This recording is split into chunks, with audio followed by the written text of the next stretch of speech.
tema o del tema de los swaps hemos hablado en contadas y repetidas ocasiones en este programa. Lo que ocurre es que el juzgado de primera instancia, la instrucción número 2 de Pozo Blanco, pues ha aportado una sentencia muy novedosa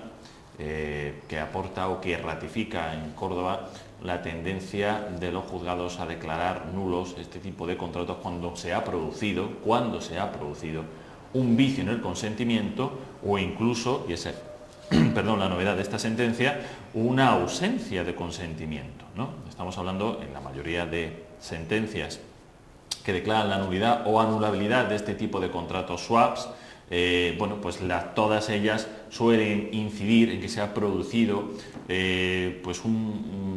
digamos una percepción equivocada de la realidad por parte de las personas que lo firmaban, bien porque el banco no daba la información correcta o sencillamente porque el banco no le ha dado ningún tipo de información.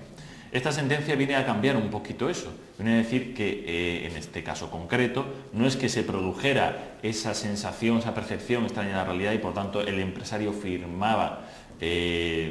pensando en que estaba contratando un producto diferente, ¿no? Sino que directamente no lo ha firmado. Bueno, ¿y qué es esto de los swaps? Porque nuestros televidentes se estarán preguntando qué es esto de los swaps, qué es esto del vicio en el consentimiento, qué aportan a estas sentencias. Bien, los swaps son un producto financiero derivado, complejo, y Ausbank lleva denunciando muchísimo tiempo que se ha comercializado masivamente este tipo de producto, tanto entre particulares como entre empresas, de una forma defectuosa, lo cual ha causado y sigue causando muchísimos perjuicios, insistimos, tanto entre personas físicas como entre empresas. ¿Cómo se vendían estos productos? ¿Cómo se han vendido a lo largo de estos años? Bien, tenemos que ponernos cuando el Euribor estaba muy alto, 2007, principios de 2008, y bueno, pues los telediarios abrían todos los días con las noticias de la imparable subida del Euribor, lo cual encarecía la cuota de las hipotecas y de cualquier contrato de financiación que estuviera referenciado a Euribor. Bien, hay muchísimos bancos que llamaron a los clientes y le ofrecieron defectuosamente y de forma masiva un producto que no era ningún tipo de cobertura de tipo de interés, como se intentó vender, sino un derivado financiero complejo y de alto riesgo, insistimos. ¿Y qué decían los directivos de las entidades? Pues mira, esto es un producto por el cual, aunque el Euribor suba, no te va a afectar, porque si el Euribor sube, el banco te va a abonar una cantidad. Bien, solamente en pocas ocasiones decían que si el Euribor bajaba, era el cliente el que tenía que pagar al banco. Pero incluso en esas ocasiones en donde se decía, lo que desde luego no se podía, lógicamente, prever, es esa bajada brutal del Euribor que ha producido que todas las personas que contrataron este producto pues han tenido que pagar, o se les ha cargado en cuenta unas cantidades absolutamente desproporcionadas. Para que nuestros televidentes se hagan una idea, en este producto, en esta sentencia del juzgado de primera instancia e instrucción número 2 de Pozo Blanco, la empresa que había contratado este producto había recibido en torno a unos 7.000 euros, pero había tenido que abonar más de 180.000, cerca de 190.000 euros por el mismo producto.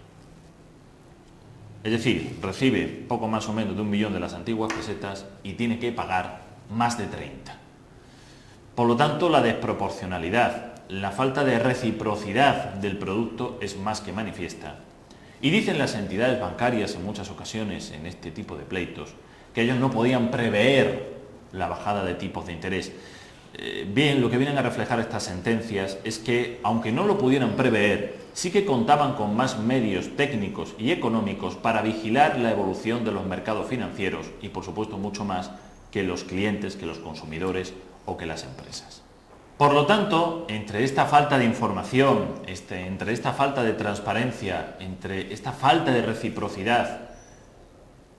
estas obligaciones de información, de transparencia, de reciprocidad,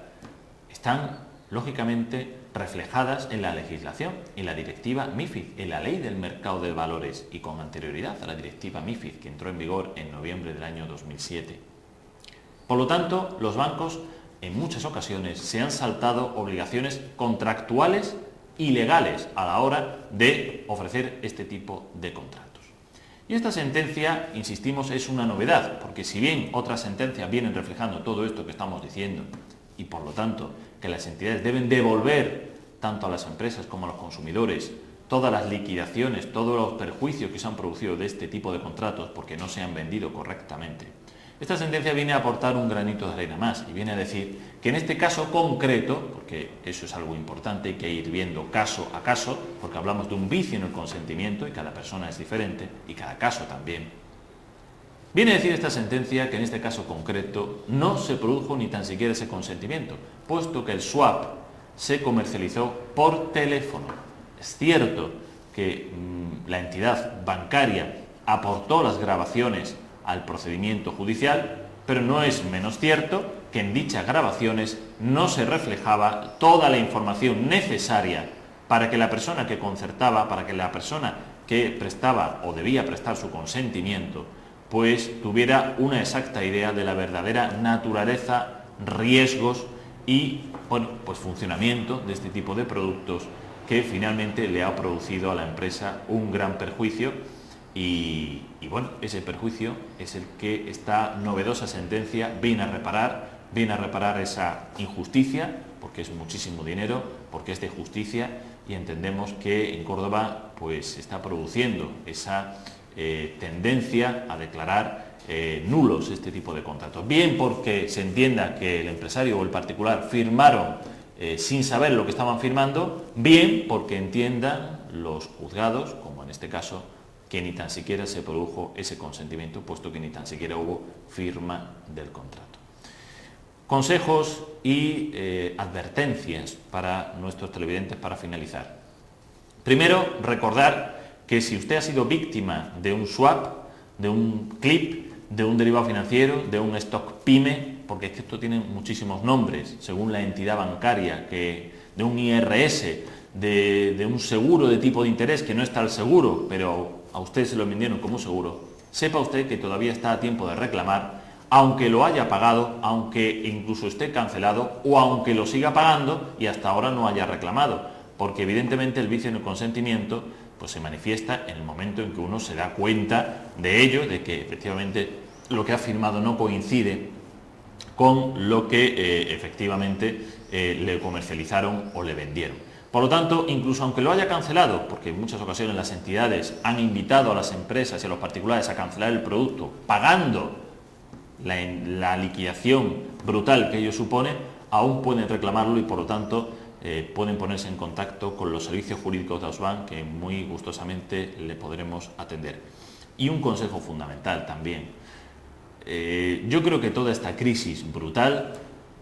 nos ha enseñado que no debemos firmar absolutamente nada que no comprendamos y entendamos. Y si por nuestros medios no lo podemos comprender y entender, para eso deben acudir a unos servicios jurídicos especializados que le expliquen antes de firmar y por lo tanto antes de que tengan quebraderos de cabeza cualquier tipo de producto. Sirva esto para los swaps, para los canjes que se están produciendo por participaciones preferentes, etcétera, etcétera, etcétera. Muchísimas gracias y estamos a su disposición.